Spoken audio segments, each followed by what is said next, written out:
Our next speaker is Geordie Greig, who's the editor of the Mail on Sunday, and a man described by Nicholas Coleridge, his former boss at Condé Nast, as alert, mischievous, courteous, perfectly mannered, 50% courtier and 50% old school hack, and equally adept in both roles. I had the pleasure of working with Geordie on the Sunday Times when he was immersed in the world of books and the arts, and I was writing about media and business. Geordie went on to edit Tatler for 10 years, then the Evening Standard, and became editor of the Mail on Sunday about 3 years ago. He also remains a director of the Independent and the Evening Standard. But that's not enough for him. In the long tradition of workaholic journalists, Geordie has also written a book on the artist Lucian Freud. And we've got a copy of that book as a memento of today for each of you. And Geordie has kindly agreed to sign them during the coffee break. And you may have seen in the papers yesterday that actually a Freud drawing, not a painting, a drawing was discovered of his first wife after going missing for 67 years and has been conservatively estimated to be worth around £800,000. That's a fraction of the previous records that he set for drawings. He sold another drawing in 2011 for 2.6 million. Geordie knew Freud well and reveals more in his book Breakfast with Lucian than has been in print before. We learn that he drove Bentleys very fast, that he spent quite a lot of time with the Cray brothers, that he played very dangerous games of cat and mouse with bookies to whom he owed money. He ate partridges with his bare hands, and he painted all night. I like tension, said Freud. I wonder if we could say that of Geordie too. Ladies and gentlemen, please welcome Geordie Greig.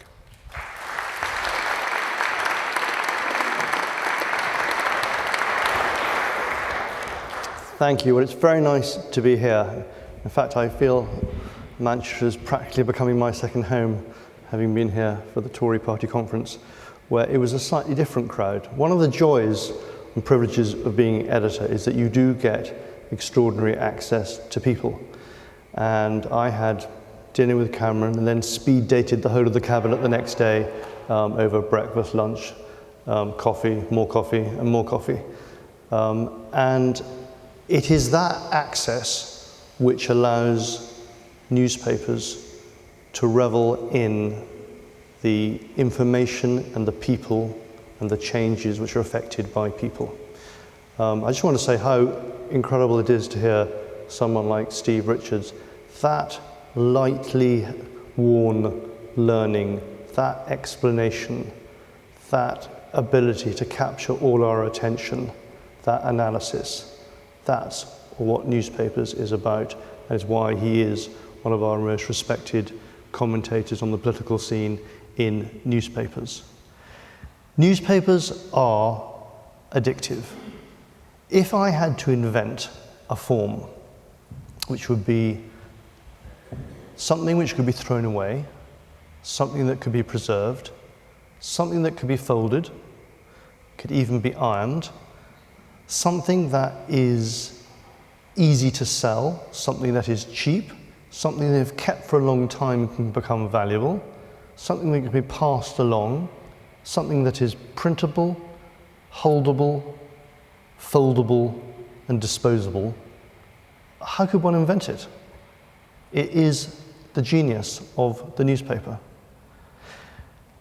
I somehow always think of myself not as the editor. I always think of myself as that reporter who started 35 odd years ago on the South East London and Kentish Mercury and was completely taken by the romance of newspapers. You know, I remember not really feeling able to call myself a journalist, because I always thought that was other people.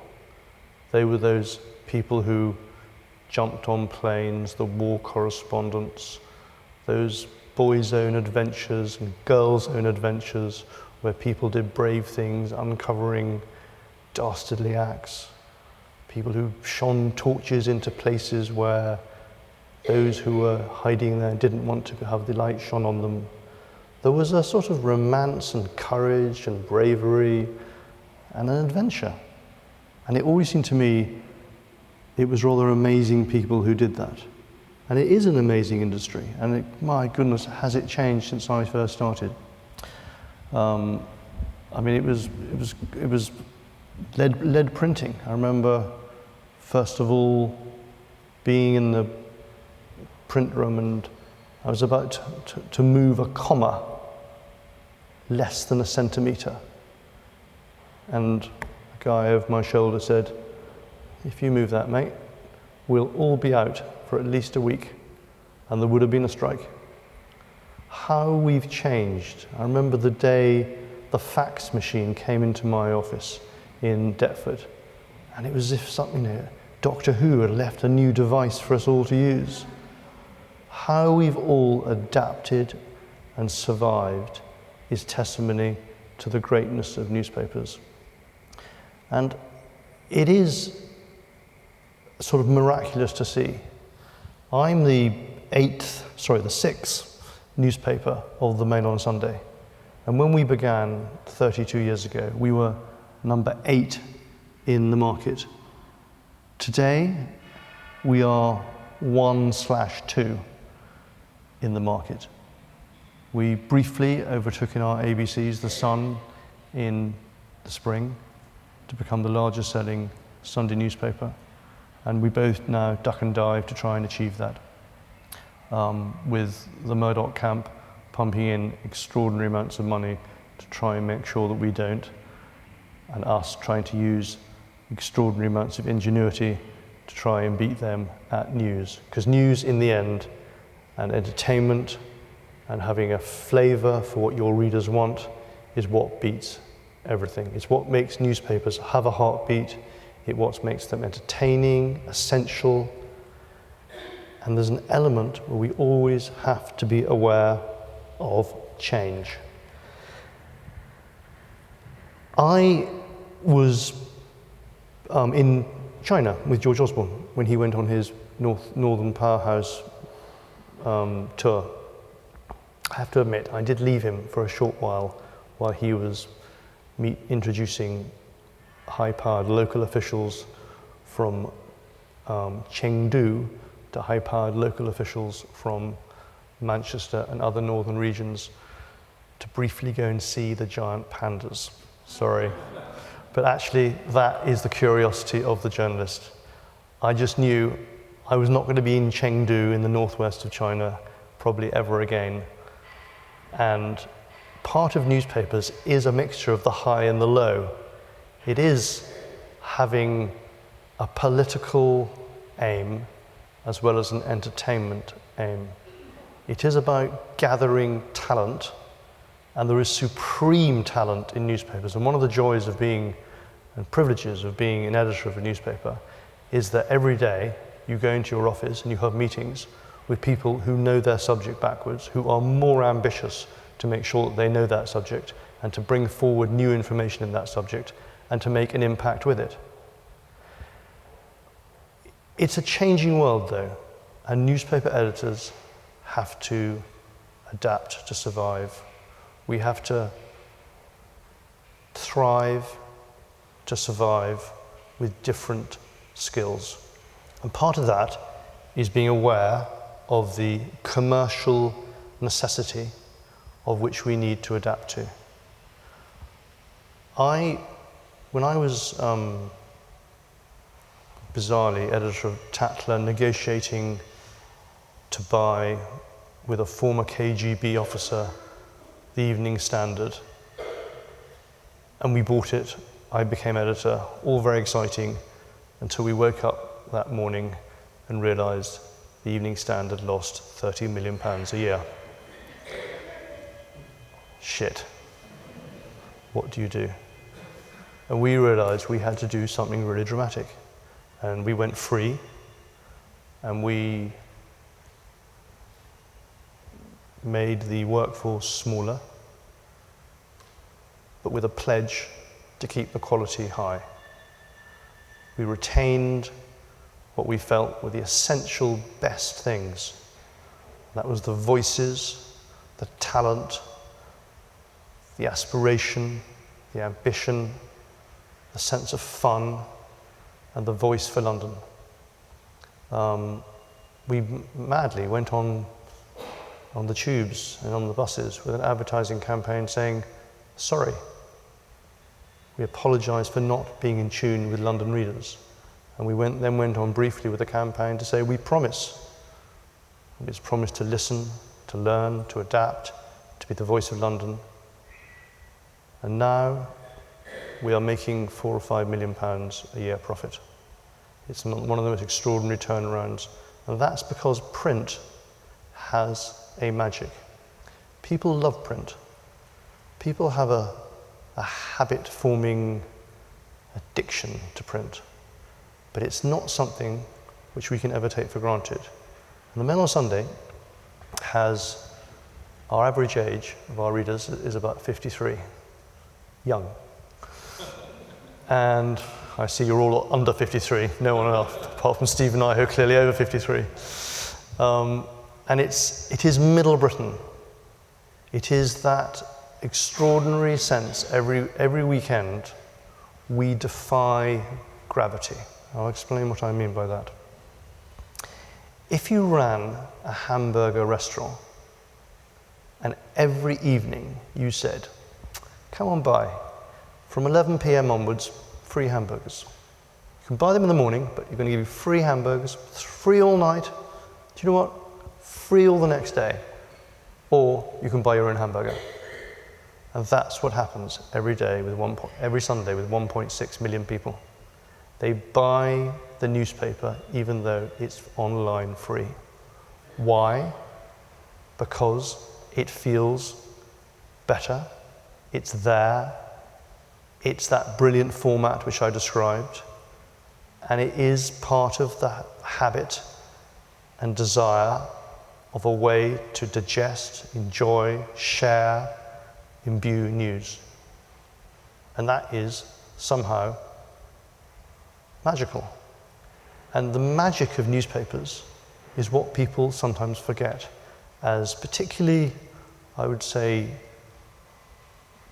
the temptation is of young people in the advertising industry to think it's sort of sexier, and it is, to think, well, we did this deal with Facebook, or we did this thing with Google, or we did this online, rather than saying, actually, we reached the buying, concentrated, purposeful, hold that audience, which is newspaper readers.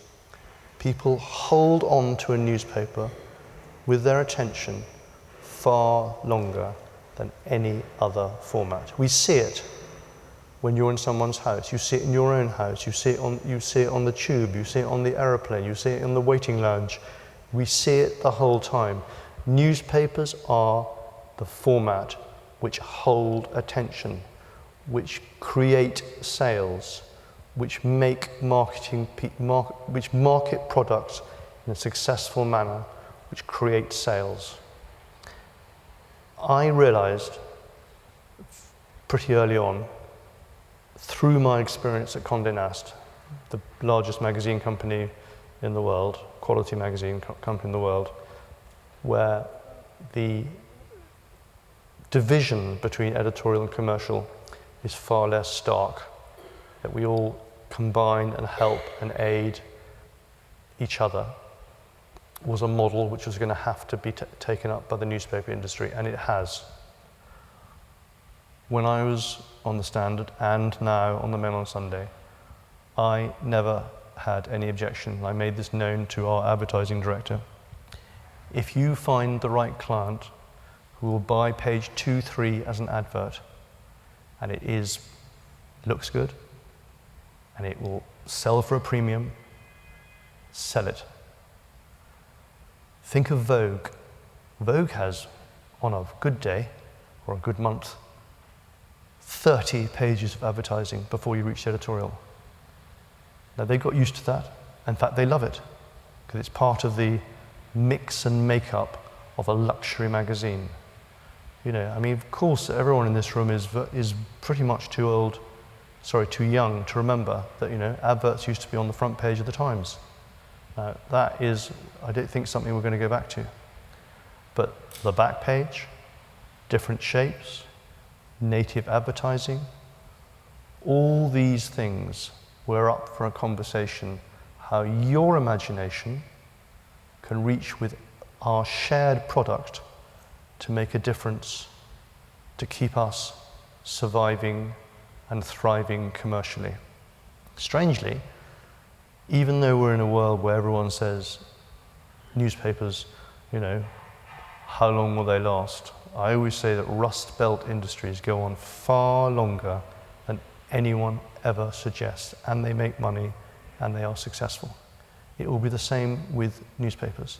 Even though the readership of the market declines, those who are successful will continue to survive and have good numbers. We, at the Mail on Sunday, go down only half the numbers that the market is going down. I know I sound like a Japanese stockbroker. You boast how much you fail less than the other companies. But actually, our success is measurable. It's measurable in circulation being maintained, even though our cover price went up this year. It hasn't dipped. It's measurable in a sense of how the conversation goes with out there. And you can always feel that. I mean, I know that our conversation is stronger than, say, the Express Group, which doesn't really have the impact of a conversation anymore. And it used to. I can remember doing shifts when John Jr. was the editor, and you knew the Express thundered and people listened and bought in great numbers. Newspapers have also the ability, as Steve rightly said, social media, there isn't a Twitter storm which is noticed until it's noticed in a newspaper. And then it becomes it's a self-fulfilling circle. And I hadn't thought, actually, as he pointed out, that actually so much of Twitter on that news cycle is recycling newspaper stories. We can make a difference too, in a way which is exciting and dramatic, and one hopes often good for the country. When we wrote about the Crystal Methodist, the Reverend Paul Flowers, that crook at the co-op, we sparked off 5 inquiries: police, judicial, parliamentary. He went. With our campaign in the sports pages on concussion in rugby, the whole game is going to change its rules. We're starting a campaign on stillbirths. Just started the last 2 or 3 weeks. Why should a stillbirth not have an inquest? Even though a parent can hear the cry of a child, if it's diagnosed and dies very shortly after birth, no inquiry. That's not fair for that child, it's not fair for that parent, and our readers feel it's something which is not fair, and that should be told in our paper until we get change in the law, and we will go on till we do. There is something completely unique about newspapers when you gather a momentum. When I was on the Standard, I started the Dispossessed campaign. We raised the most money of any newspaper has ever done from a charitable endeavour outside of time of war or natural disaster. £11 million, hundreds of people helped, and people got on board. I don't think many mediums can do that. There's something thrilling about a newspaper. The pulse of a front page, the tone of an editorial, the mischief of a picture, the impact of a cartoonist.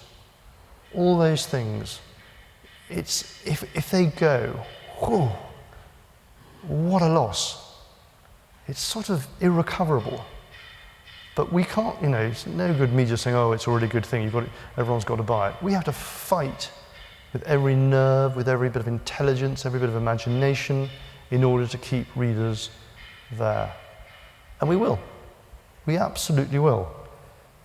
There's nothing that we won't try, and that's where the partnership, with the commercial side, with advertisers, with companies who have a desire to get their message out, we must listen. Berkeley Homes, the largest home owner, I went and saw them and said, what can we do for you? What can you do for us? What they did for me was they sponsored 2 magazines we did, which 2 royal magazines, one for the christening recently, puts on for us 70,000 more readers, gets them known to a whole new readership. We're going to do more things. There are so many conversations which we have got to have. Gone are the days of the editor hiding in his office, not aware that that church and state division, which must be held to the extent that the integrity of the paper is never questioned, but it's also, you can open a few pews to allow people in to say, what can we do which will aid us both? We need to be deft, we need to be adaptable. We need to also never forget that newspapers are fun. I mean, they are full of puncturing of hypocrisy, puncturing of pomposity, pictures of celebrities who are curtained by 3, 4, 5 publicists to make sure they are only the right on, right thinking, right dressing, only to be seen in the right light people, when actually sometimes they're not. And there's a sort of joy of the freshness of a breath of truth coming through a newspaper, which can just brush away humbug and hypocrisy and all the stuff which we sort of go, oh, that feels good, someone said that, even though I disagree. And we have an amazing online presence with Mail Online. 220 million plus unique users every month. So that's 9 million people on a Sunday, print and digital, will look at us. And we have a very, very close relationship with them. They take all our stuff. Commercially, we are very tied into them. We try and do deals together with so that it's, we can sell the whole thing together. But again, it's back to, the Steve Richardses of this world. We have politically very, very different. We have Peter Hitchens, we have Rachel Johnson, we have Chris Evans, we have Piers Morgan, all voices which you want to be at that dinner. You want to hear them. You might want to argue them. You might want to hit them. But you want to be there. You want to listen. And that's why it is imperative that we argue that you should be with us. And we think it's a convincing argument. We think there's something amazing about newspapers. I'll tell you one story of the election. In fact, I'll tell you 2 very briefly. One was when I was the editor of The Standard, my political editor, Joe Murphy. It was the day of the election. Came up and said, Gordon Brown, just after the election, there was uncertainty, the previous election, said, Gordon Brown's going to go. And I said, are you sure? He said, yeah. I said, I'm going to stop the presses and we're going to change the front page. He went, oh, yep, I'm sure. Hold the front page. We changed it. Sky changed their front page 30 minutes later. As soon as we hit the presses, hit the streets. CNN, 4 minutes after that. 2 minutes after that, the White House were thinking, he's gone. The speed of conversation. Only problem was Joe Murphy right? We didn't hear back confirmation for 6 hours. Joe sweated. He was right. So, another small little example. On the last Sunday before the election, someone very helpfully had told us that the shadow Chancellor of the Exchequer, Ed Balls, had bounced 2 cheques.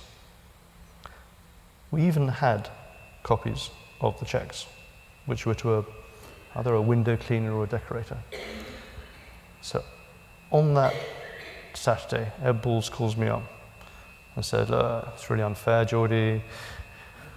There was a problem with my bank account 2 years ago. Someone hacked into it. There was a problem, and I cancelled the account." But he'd written those cheques. And I said, "But, he said, I didn't really bounce a cheque." And I said, "Well, I've got the 2 bounced cheques. So what do you do?" And I say, "Look, I hear you, but we're going to publish." We published. Luckily for Ed, it was the weekend, I think, of either the birth or the christening, and everything got wiped out for commercial reasons, covering that. So he was on page 8, 9, rather than the front page. But it was it was a damaging story. The man who we were potentially going to put in charge of looking after your pension, my pension, your taxes, my taxes, had bounced not 1 cheque, but 2 cheques. Ed, it was a knife-edge election. Many factors had their influence. Was that one of them? He lost by very, very few hundred votes. Now, newspapers have a crucial part. There's a serious part in our country. They are a pillar of our democracy, which shines lights in dark places as well as light places. It entertains, it uncovers, it reveals. It is funny, it is serious, it is topical, it is trivial. Hopefully, it's essential. And for all of you, I hope it is commercially attractive. Thank you very much indeed.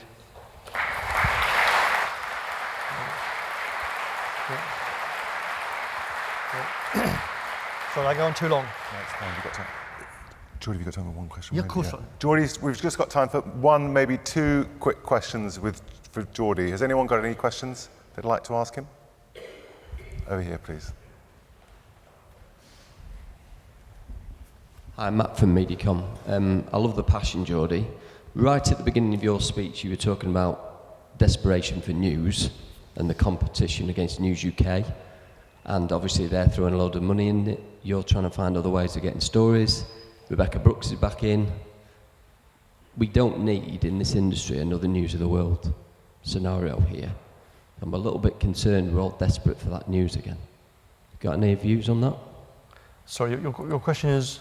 Are we going to get another News of the World scenario with people sort of going for the lowest common denominator? Yeah. I don't think so. I mean, I think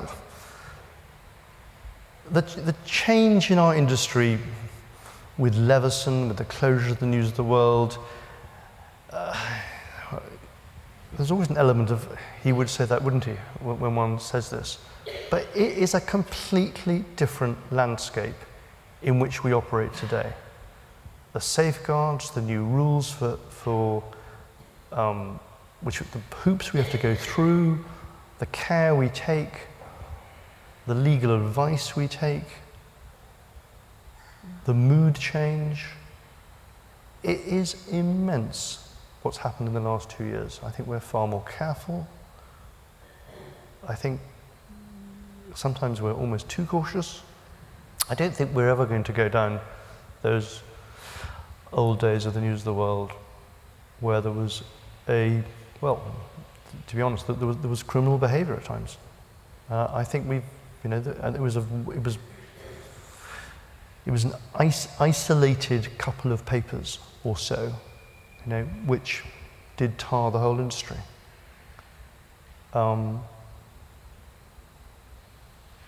don't think any editor wants to not sleep at night worrying about having done something which is potentially illegal. I mean, in the end, a story is all important, but also it's only a story. And I do think that it is essential that we are a responsible industry which looks at what's right and fair, but would also take huge risks in order to expose things. And sometimes to expose things, you have to talk to people who are pretty dodgy and pretty shifty to find out what even shiftier and dodgier things are going on by people who are in power. So it's one of the great pleasures and difficulties of being a newspaper are those decisions. What is fair to go ahead? What do you proceed with? What measures? What means? But that's what you're judged by. And we are uniquely, our industry, the media industry, what it puts out is seen by millions of people to be judged immediately. And with social media, you know pretty swiftly if you've done something which doesn't please all the people all the time. Is there one final question? Geordie, I'll just ask you one question before you leave, if I may. If you look at weekend journalism and the growth of the Saturday newspaper, are we moving into a world where there are the weekend papers and the weekday papers, or is there something particularly distinctive about the Sunday? I think there is something very distinctive about the Sunday. I mean, every story we do, we try, and normally is, exclusive. That is freshly minted, hopefully either a new take or a completely new story. That is the point of Sunday newspapers. We are trying to set the agenda, make the news, and you do that. I've done that with a monthly magazine. You do that with taking a confident view on what you think is interesting and pursuing that with a passion. For instance, when the story broke about the Fawcett Society, those T-shirts, you remember we saw in Parliament, Harriet Harman, Ed Miliband, all wearing these T-shirts. Harriet Harman, even in the House of Commons, wearing these T-shirts, I am a feminist. And I remember one of my executives coming to me and saying, look, we think they're made in Mauritius, and this high-minded feminist society who are preaching to us, and we're being preached at by these political leaders about fairness in the workplace.